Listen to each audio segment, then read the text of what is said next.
Shalom, selamat pagi Bapak Ibu, Saudara-saudari yang diberkati Tuhan.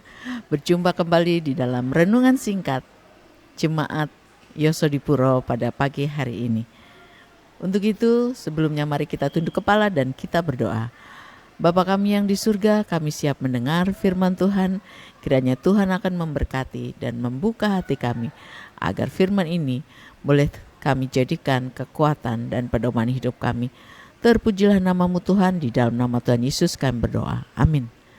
Bapak Ibu yang diberkati Tuhan, renungan singkat pada pagi hari ini berjudul Menolong Tanpa Pamrih.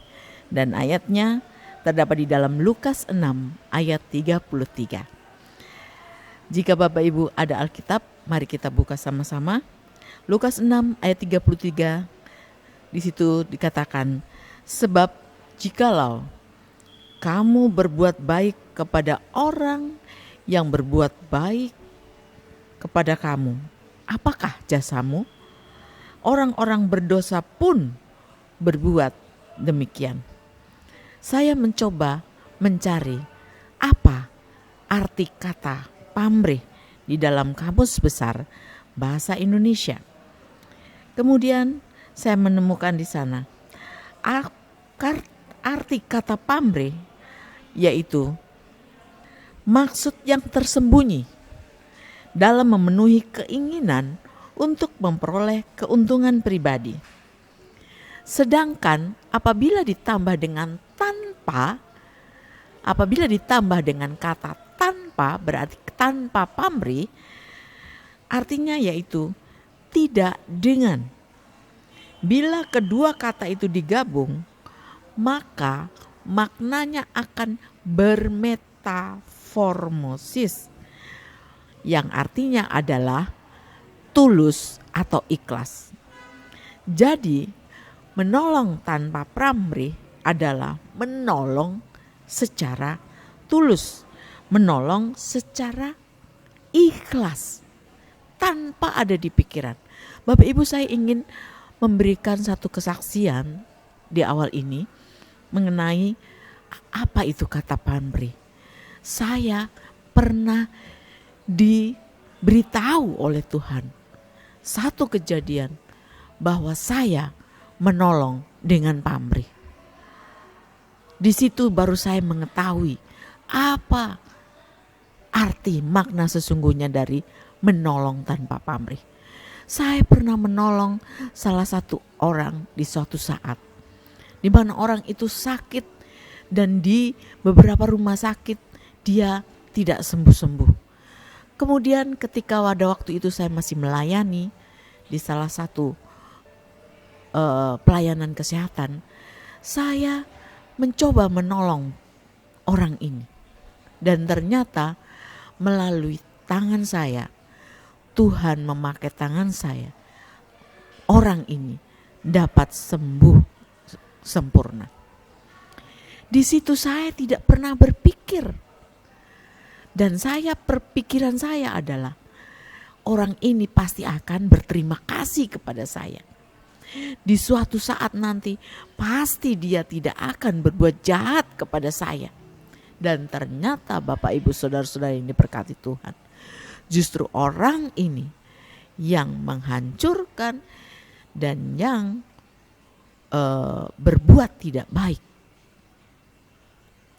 kepada saya.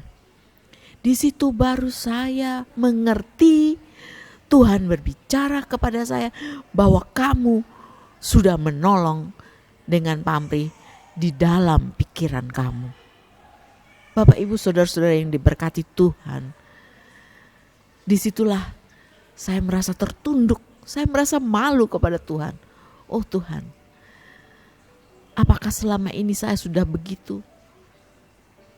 Ampuni saya Tuhan. Bapak Ibu yang diberkati Tuhan, itu sedikit kesaksian dan cerita daripada saya. Ada satu cerita lagi yang mungkin bisa Bapak Ibu dapatkan di media sosial. Salah satu kapal namanya Lady Elgin. Kapal ini bertabrakan dengan perahu pengangkut kayu, sehingga kapal ini karam. Dan kapal ini memuat sebanyak 393 penumpangnya. Penumpangnya terapung-apung di Danau Michigan yang sedingin es. Dan ada seorang mahasiswa di mana dia bernama Edward Spencer terjun ke dalam air berkali-kali untuk menolong orang-orang yang tenggelam ini. Dan dia berhasil menyelamatkan dalam catatan itu 17 penumpang. Akhirnya ia kelelahan, ia kedinginan, dan ia pingsan tidak sadarkan diri. Ketika ia sadar, ia sudah tidak bisa berdiri lagi. Ia mengalami kelumpuhan. Dan selama sisa hidupnya, Edward Spencer terkurung dalam kursi roda. Bertahun-tahun kemudian, seseorang bertanya tentang apa yang paling diingat pada malam yang mengerikan tersebut.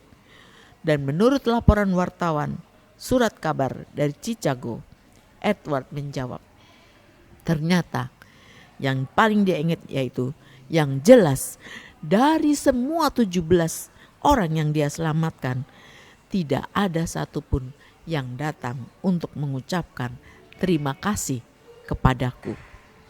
Bapak, Ibu, saudara-saudara yang diberkati Tuhan, di sini kita belajar ketika kita melakukan kebaikan, tidak ada jaminan orang akan mengucapkan terima kasih, memberikan penghargaan atau pengakuan atau selalu berbuat baik kepada kita.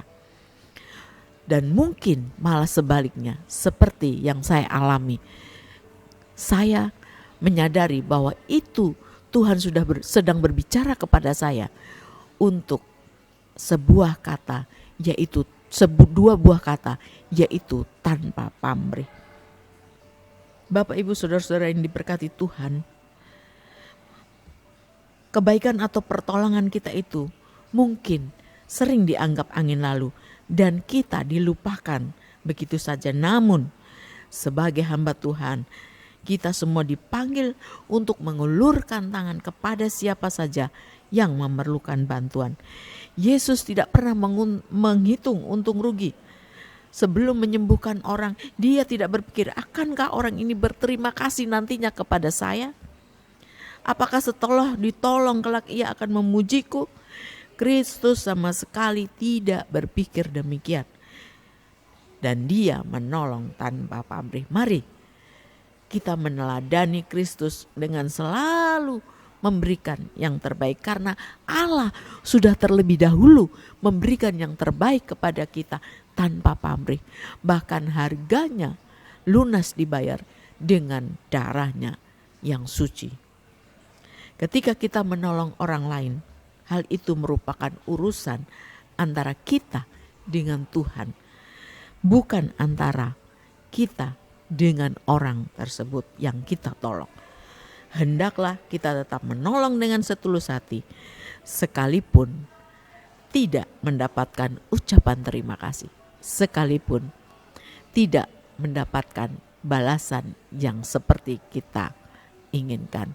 Kiranya firman Tuhan yang singkat ini boleh memberi kekuatan kepada kita untuk selalu berbuat baik tanpa pamrih. Dua kata ini harus kita ingat, tanpa pamrih. Itu yang akan menjadi berkat sukacita bagi kita. Sekali lagi kita tunduk kepala untuk mengawali hari kita pada pagi hari ini. Bapa kami di surga, berikan kami roh-Mu yang luar biasa. Roh-Mu yang membuat kami lebih suka berbuat baik, lebih suka menolong dengan tanpa pamrih. Ajarkan kami Tuhan setiap hari, setiap saat untuk berbuat baik, menabur kebaikan kepada siapa saja yang membutuhkan pertolongan. Terpujilah nama-Mu Tuhan, dan biarlah firman ini boleh mengawali hal-hal yang indah, berkat yang indah yang luar biasa yang Tuhan akan berikan kepada kami pada sepanjang hari ini. Ampunkan salah dosa kami, di dalam nama Tuhan Yesus kami sudah berdoa. Amin. Tuhan memberkati Bapak, Ibu, saudara-saudari semua. Amin.